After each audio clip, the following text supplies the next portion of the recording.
force est de constater que l'hôpital, c'est-à-dire le soin, a une place tout à fait considérable dans l'organisation du système de santé universitaire. En fait, même si on a multiplié les réformes, on reste quand même, intellectuellement en tout cas, très influencé par l'externat et l'internat qui ont été mis en place sous le consulat.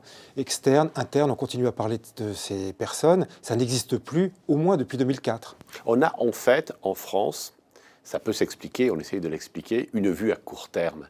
On a besoin de soigner rapidement, c'est légitime, c'est vrai, mais en fait, on ne pense pas fondamentalement aux choses essentielles, c'est-à-dire la culture médicale. On voit ce que j'appellerais le produit fini. Pardon, c'est un peu vulgaire, mais finalement, on voit le médecin amener le plus vite sur le terrain pour offrir des soins, et puis avec une conception qui reste aujourd'hui encore très hospitalo-centrée. Oui, on dit même que l'hôpital paye et garde la main, dans une certaine mesure.